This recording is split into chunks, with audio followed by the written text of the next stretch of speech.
ಆತ್ಮೀಯ ವಿದ್ಯಾರ್ಥಿಗಳೇ,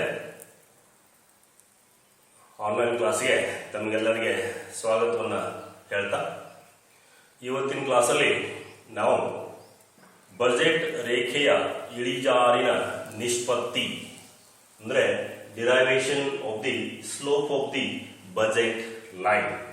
ನಿನ್ನೆ ಕ್ಲಾಸಲ್ಲಿ ನಾವು ನೋಡಿದ್ವಿ ಬಜೆಟ್ ಘನ ಮತ್ತು ಬಜೆಟ್ ರೇಖೆ.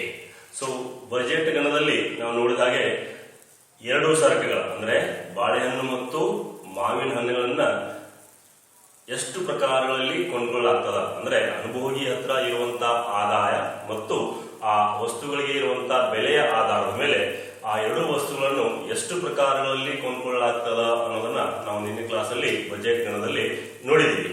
ಸೊ ಬಜೆಟ್ ಗಣದಲ್ಲಿ ನೋಡಿದಂತಹ ಸಂಯೋಜನೆಗಳನ್ನ ಅಥವಾ ಬಜೆಟ್ ಗಣದಲ್ಲಿರುವಂತಹ ಸಂಯೋಜನೆಗಳಲ್ಲಿ ಕೆಲವು ಸಂಯೋಜನೆಗಳನ್ನು ಅನುಭೋಗಿಯ ಆದಾಯಕ್ಕೆ ಸಮನಾದ ಅಂದ್ರೆ ಅನುಭೋಗಿ ಹತ್ರ ಇರುವಂತಹ ಆದಾಯದಲ್ಲಿ ಅವನು ಗರಿಷ್ಠ ಎಷ್ಟು ಬಾಳೆಹಣ್ಣುಗಳನ್ನು ಅಥವಾ ಎಷ್ಟು ಮಾವಿನ ಹಣ್ಣುಗಳನ್ನು ಕೊಂಡ್ಕೊಳ್ಳಿಕ್ಕೆ ಸಾಧ್ಯ ಇದೆ ಅನ್ನೋದನ್ನು ಕೂಡ ನಿನ್ನೆ ಕ್ಲಾಸಲ್ಲಿ ನಾವು ನೋಡಿದ್ವಿ. ಸೊ ಅಲ್ಲಿ ನಾವು ಸುಮಾರು 5 ಸಂಯೋಜನೆಗಳನ್ನು ನೋಡಿದ್ವಿ. ಆ 5 ಸಂಯೋಜನೆಗಳಲ್ಲಿ ನಾವು ನೋಡಿದ್ವಿ ಅನುಭೋಗಿಯ ಆದಾಯ ಅಥವಾ ಅನುಭೋಗಿಗಳಿರುವಂತಹ ಎಲ್ಲ ಆದಾಯ ಏನಾಗ್ತಾ ಇದೆ, ಆ ಎರಡು ವಸ್ತುಗಳನ್ನು ಕೊಂಡ್ಕೊಳ್ಳಿಕ್ಕೆ ಖರ್ಚು ಆಗ್ತಾ ಇದೆ. ಸೊ ಆ ಒಂದು ಕೋಷ್ಟಕದ ಆಧಾರದ ಮೇಲೆ ಅಂದ್ರೆ ನಿನ್ನೆ ಕೋಷ್ಟಕದ ಆಧಾರದ ಮೇಲೆ ನಾವು ಇವತ್ತಿನ ಕ್ಲಾಸ್ ಅಲ್ಲಿ ಈ ಬಜೆಟ್ ರೇಖೆಯ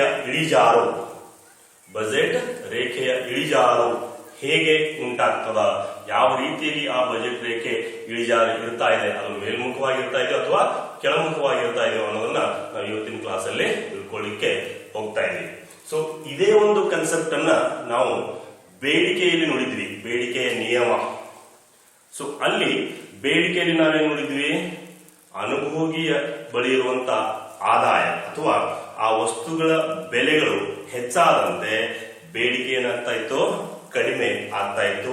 ಬೆಲೆ ಕಡಿಮೆ ಆದಂತೆ ಬೇಡಿಕೆ ಪ್ರಮಾಣ ಏನಾಗ್ತಾ ಇತ್ತು, ಹೆಚ್ಚು ಆಗ್ತಾ ಇತ್ತು. ಸೊ ಅಲ್ಲಿ ಬೇಡಿಕೆ ರೇಖೆ ಕೂಡ ಕೆಳಮುಖ ಇಳಿಜಾರನ್ನು ಹೊಂದಿತ್ತು. ಅದೇ ರೀತಿಯಲ್ಲಿ ಬಜೆಟ್ ರೇಖೆ ಕೂಡ ಏನಾಗ್ತಾ ಇದೆ, ಕೆಳಮುಖ ಇಳಿಜಾರನ್ನು ಹೊಂದುತ್ತದೆ. ಕಾರಣ ಅನುಭೋಗಿ ಆ ಎರಡು ವಸ್ತುಗಳಲ್ಲಿ ಬಾಳೆಹಣ್ಣು ಮತ್ತು ಮಾವಿನ ಹಣ್ಣು ಈ ಎರಡು ವಸ್ತುಗಳಲ್ಲಿ ಯಾವುದೇ ಒಂದು ವಸ್ತುವನ್ನು ಹೆಚ್ಚಿಗೆ ಕೊಂಡುಕೊಳ್ತಾ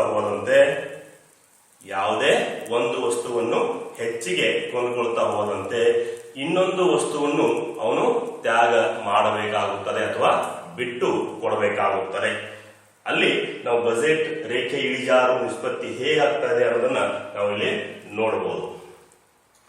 the slope of the budget line majors the amount of change ಅಂದ್ರೆ ಬದಲಾವಣೆ, change in mangoes required per unit of change in bananas along with the budget line. ಅಂದ್ರೆ ಬಜೆಟ್ ರೇಖೆ ಮೇಲೆ ಮಾವಿನ ಹಣ್ಣಿನ ಒಂದು ಹೆಚ್ಚುವರಿ ಘಟಕವನ್ನು ಕೊಳ್ಳಲು ಬಜೆಟ್ ರೇಖೆ ಮೇಲಿನ ನಾವು ನಿನ್ನೆ ನೋಡಿದ್ವಿ 5 ಸಂಯೋಜನೆ ನೋಡಿದ್ವಿ, CDEFG 5 ಸಂಯೋಜನೆಗಳನ್ನ ನಾವು ನಿನ್ನೆ ರೇಖಾಚಿತ್ರದಲ್ಲಿ ನೋಡಿದ್ವಿ. ಸೊ ಅಲ್ಲಿ ಮಾವಿನ ಹಣ್ಣಿನ ಒಂದು ಹೆಚ್ಚುವರಿ ಘಟಕವನ್ನು ಕೊಳ್ಳಲು ತ್ಯಾಗ ಮಾಡಲಾದ ಬಾಳೆಹಣ್ಣಿನ ಘಟಕಗಳ ಸಂಖ್ಯೆಯನ್ನು ಬಜೆಟ್ ರೇಖೆಯ ಇಳಿಜಾರು ಎನ್ನುತ್ತಾರೆ. ಅಂದ್ರೆ ಒಂದು ಬಾಳೆಹಣ್ಣನ್ನ ಹೆಚ್ಚಿಗೆ ಕೊಂಡ್ಕೊಳ್ಳಿಕ್ಕೆ ಹೋದ್ರೆ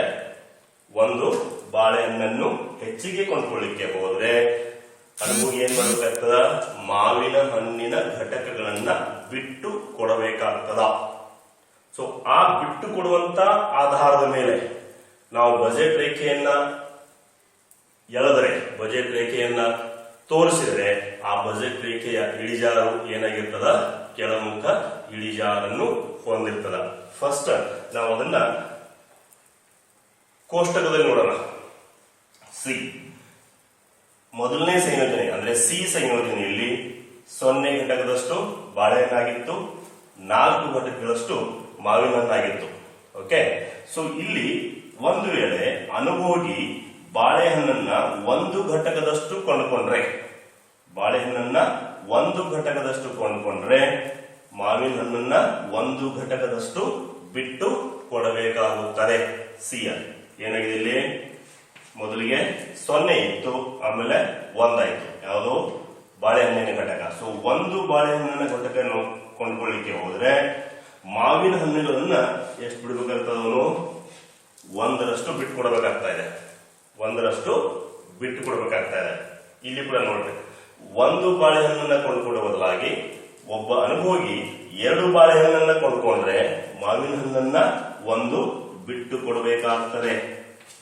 ಅಂದ್ರೆ 1 ಘಟಕದಷ್ಟು ಬಾಳೆಹಣ್ಣನ್ನ ಕೊಂಡ್ಕೊಂಡ್ರೆ 1 ಘಟಕದಷ್ಟು ಮಾವಿನ ಹಣ್ಣನ್ನ ಬಿಟ್ಟು ಕೊಡಬೇಕಾಗ್ತದೆ.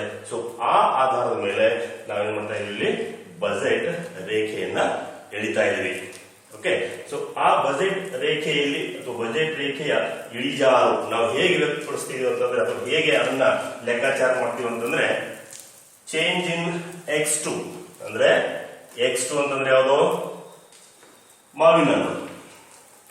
Okay, x1 divided by change in x1. x1 ಅಂತಂದ್ರೆ ಯಾವುದು?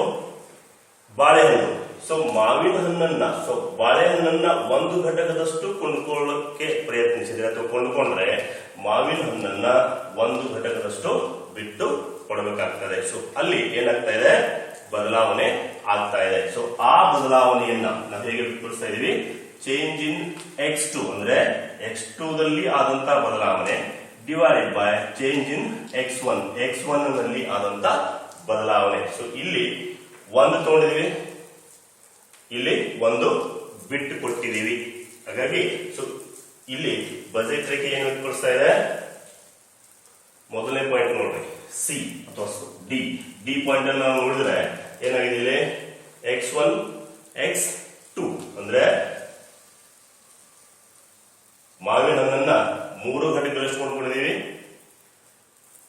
ಇಲ್ಲಿ ಬಾಳೆಹಣ್ಣನ್ನ 1 ಘಟಕದಷ್ಟು ಹೆಚ್ಚಿಗೆ ಕೊಂಡ್ಕೊಂಡಿದೀವಿ. ಅಂದ್ರೆ 0 ಘಟಕದಷ್ಟು ಇದ್ದದ್ದು 1 ಘಟಕದಷ್ಟು ಹೆಚ್ಚಿಗೆ ಕೊಂಡುಕೊಂಡಾಗ ಇಲ್ಲಿ 4 ಇದ್ದದ್ದು 3 ಆಗ್ತದ. ಅಂದ್ರೆ 1 ಘಟಕದಷ್ಟು ಮಾವಿನ ಹಣ್ಣನ್ನ ಬಿಟ್ಟು ಕೊಡಬೇಕಾಗ್ತದ. ಸೊ ಆ 2 ಪಾಯಿಂಟ್ಗಳನ್ನ ನಾವು ಹೇಗೆ ವ್ಯಕ್ತಪಡಿಸ್ತೀವಿ ಅಂತಂದ್ರೆ, x1 x2 ಮೊದಲನೇ ಸಂಯೋಜನೆಯಲ್ಲಿ ಈ ಸಂಯೋಜನೆ ನೋಡ್ರಿ, x1 plus change in x1. ಮೊದಲು x1 ಎಷ್ಟಿತ್ತು? 0 ಆಗಿತ್ತು. ಬದಲಾವಣೆ ಎಷ್ಟಾಯ್ತು? Change in x1. x2 plus change in x2. x2 ಅಂದ್ರೆ ಯಾವುದು?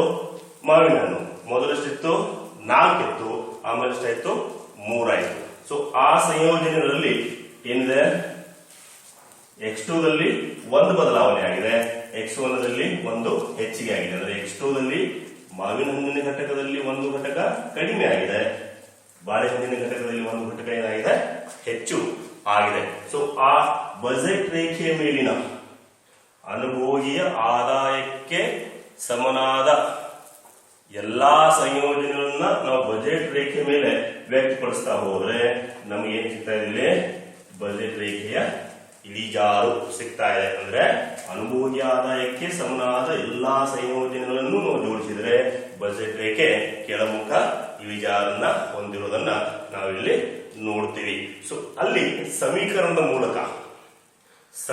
ಮೂಲಕ ಅದನ್ನ ಹೇಗೆ ಲೆಕ್ಕಾಚಾರ ಮಾಡಬಹುದು ಅನ್ನೋದನ್ನು ಕೂಡ ನಾವಿಲ್ಲಿ ನೋಡಬಹುದು. ಅಂದ್ರೆ ಬಜೆಟ್ ರೇಖೆಯ ಇಳಿಜಾರಿನ ನಿಷ್ಪತ್ತಿ ನಮಗೆ ಸಿಗ್ತಾ ಹೋಗ್ತದೆ. ನಿನ್ನೆ ನಾವು ನೋಡಿದ್ವಿ, ಬಜೆಟ್ ರೇಖೆ ಮೇಲಿರುವಂತಹ ಎಲ್ಲಾ ಸಂಯೋಜನೆಗಳು ಎದಕ್ಕೆ ಸಮನಾಗಿರ್ತಾವ? ಅನುಭೋಗಿಯ ಆದಾಯಕ್ಕೆ ಸಮನಾಗಿರ್ತಾವ. x2 = m. ಇದು ಮೊದಲನೇ ಸಮೀಕರಣ ಅಂತ ಹೇಳಿ ನಾವು ಇಲ್ಲಿ ತೋರಿಸಬಹುದು. ಅಂದ್ರೆ ಈ ಸಂಯೋಜನೆಯಲ್ಲಿರುವಂತಹ ಒಂದು ಸಮೀಕರಣ. ನಾವು ಈ ಸಂಯೋಜನೆಯನ್ನ ತಗೊಂಡ್ರೆ ಈ ಡಿ ಅನ್ನುವಂತ ಸಂಯೋಜನೆಯಲ್ಲಿ ಏನಿದೆ? p1 x1 plus p2 x2 = m. ಅಂದ್ರೆ m ಅಂದ್ರೆ ಆದಾಯ. ಸೊ ಅನುಭೋಗಿಯ ಆದಾಯಕ್ಕೆ ಸಮನಾದಂತ ಸಂಯೋಜನೆ ಅದು ಡಿ ಆಗಿರ್ತದ. ಸೊ ಅದನ್ನ ನಾವು ಹೇಗೆ ಬಳಸ್ತಾ ಇದೀವಿ, P1x1 plus P2x2 is equal to m ಅಂತ ಹೇಳಿ ನಾವು ಅದನ್ನ ವ್ಯಕ್ತಪಡಿಸ್ತೀವಿ. ಇನ್ನ ಎರಡನೇ ಸಂಯೋಜನೆ, ಈ ಸಂಯೋಜನೆ ನಾವು ನೋಡಿದ್ರೆ ಅಲ್ಲಿ ಕೂಡ ಏನಾಗ್ತಾ ಇದೆ, ಈ ಸಂಯೋಜನೆಯನ್ನು ನಾವು ನೋಡ್ತಾ ಹೋದ್ರೆ ಅಲ್ಲಿ ಬದಲಾವಣೆಯನ್ನು ನಾವು ವ್ಯಕ್ತಪಡಿಸಿದ್ರೆ ಸಮೀಕರಣದಲ್ಲಿ ಘಟಕಗಳಲ್ಲಿ ಆದಂತಹ ಬದಲಾವಣೆ, ಬಾಳೆಹಣ್ಣು ಮತ್ತು ಮಾವಿನ ಹಣ್ಣಿನಲ್ಲಿ ಆದಂತಹ ಬದಲಾವಣೆಯನ್ನು ನಾವು ಹೇಗೆ ವ್ಯಕ್ತಪಡಿಸ್ತೀವಿ ಅಂತಂದ್ರೆ P1 into bracket x1 plus change in x1 into P2 into bracket change in or x2 plus change in x2 is equal to m. ಇದು ಎರಡನೇ ಸಮೀಕರಣ. ಅಂದ್ರೆ ನಾವು ಮೊದಲನೇ ಸಂಯೋಜನೆಯನ್ನ ಅಥವಾ ಡಿ ಸಂಯೋಜನೆಯನ್ನು ನೋಡಿದ್ರೆ ಡಿ ಸಂಯೋಜನೆಯಲ್ಲಿ ಅನುಭೋಗಿ ಆದಾಯಕ್ಕೆ ಸಮನಾದ ಸಂಯೋಜನೆಯನ್ನ ನೋಡ್ತೀವಿ. ಈ ಸಂಯೋಜನೆಯಲ್ಲಿ ಕೂಡ ಅಂದ್ರೆ ಬದಲಾವಣೆ ಏನಾಗಿದೆ, ಆ ಬದಲಾವಣೆಯನ್ನ ನಾವು ಹೇಗೆ ವ್ಯಕ್ತಪಡಿಸ್ತೀವಿ ಅಂತಂದ್ರೆ P1 into bracket x1 plus change in x1 ಅಂದ್ರೆ x1 ನಲ್ಲಿ ಆದಂತಹ ಬದಲಾವಣೆ. ಮೊದಲು ಎಷ್ಟಿತ್ತು, 0 ಆಗಿತ್ತು. ಆಮೇಲೆ ಎಷ್ಟಾಯ್ತು ಬದಲಾವಣೆ, 1 ಆಯ್ತು. ಸೊ 1 ಬದಲಾವಣೆ ಆಗಿದೆ ಇಲ್ಲಿ x1 ಘಟಕದಲ್ಲಿ. Into P2 into bracket x2 plus change in x2 ಅಂದ್ರೆ ಮಾವಿನ ಹಣ್ಣಿನ ಘಟಕದಲ್ಲಿ ಏನಾಗಿದೆ ಬದಲಾವಣೆ, 4 ಇದ್ದದ್ದು 3 ಆಗಿದೆ. ಅಂದ್ರೆ 1 ಘಟಕದಷ್ಟು ಕಡಿಮೆ ಆಗಿದೆ. ಸೊ ಆ ಕಡಿಮೆ ಆದಂತದ್ದನ್ನು ನಾವು ಚೇಂಜ್ ಇನ್ x2 ಅಂತ ಹೇಳ್ತೀವಿ, ಚೇಂಜ್ ಇನ್ x1 ಅಂತ ಹೇಳ್ತೀವಿ. ಸೊ x1 ಘಟಕದಲ್ಲಿ ಏನಾಗಿದೆ, ಹೆಚ್ಚಳ ಆಗಿದೆ. x2 ಘಟಕದಲ್ಲಿ ಏನಾಗಿದೆ, ಕಡಿಮೆ ಆಗಿದೆ. ಸೊ ಈ ಎರಡೂ ಸಮೀಕರಣದಲ್ಲಿ ಅಥವಾ ಈ ಎರಡನೇ ಸಮೀಕರಣದಲ್ಲಿ ನಾವು ಮೊದಲನೇ ಸಮೀಕರಣವನ್ನ ಸಬ್ಸ್ಟ್ರಾಕ್ಟ್ ಮಾಡಿದಾಗ ಅಂತಂದ್ರೆ ಅದನ್ನ ಕಳೆದಾಗ, ಅದನ್ನ ಮೈನಸ್ ಮಾಡಿದಾಗ ನಮಗೆ ಒಂದು ಹೊಸ ಸಮೀಕರಣ ಸಿಗ್ತಾ ಇದೆ. ಆ ಸಮೀಕರಣ P1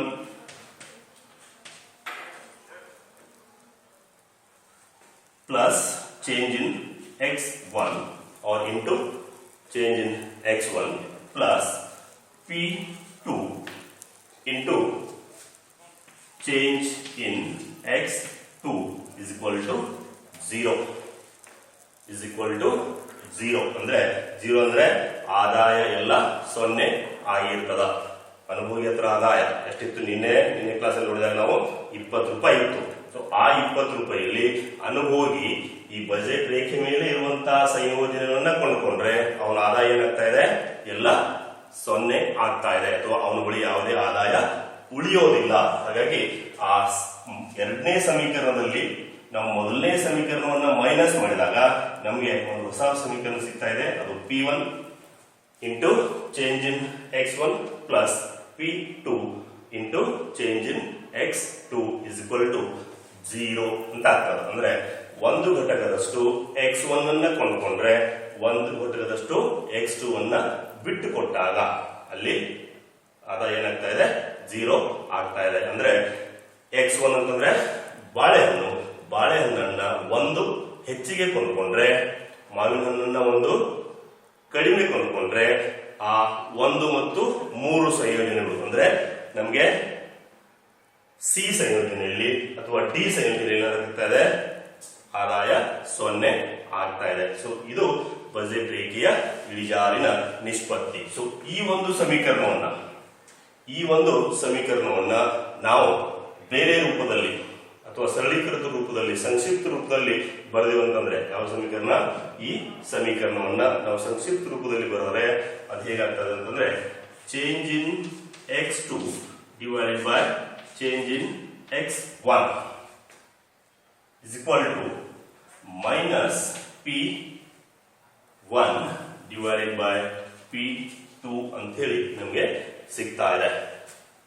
ಹೇಗೆ ಸಿಗ್ತಾ ಇದೆ, change in x2 divided by change in x1 ಈ ಸಮೀಕರಣವನ್ನ ನಾವು ಸಂಕ್ಷಿಪ್ತ ರೂಪದಲ್ಲಿ ಬರೆದ್ರೆ, ಯಾಕಂದ್ರೆ ಇದು ಪ್ಲಸ್ ಚೇಂಜ್ ಆಗ್ತದ, ಪ್ಲಸ್ ಚೇಂಜ್ ಆಗೋದ್ರಿಂದ minus P1 divided by P2 ಅಂತ ಹೇಳಿ ನಮಗೆ ಸಿಗ್ತಾ ಇದೆ. ಹಾಗಾಗಿ ಈ ಬಜೆಟ್ ರೇಖೆಯ ಇಳಿಜಾರಿನ ನಿಷ್ಪತ್ತಿ ಏನು ವ್ಯಕ್ತಪಡಿಸದಂತಂದ್ರೆ,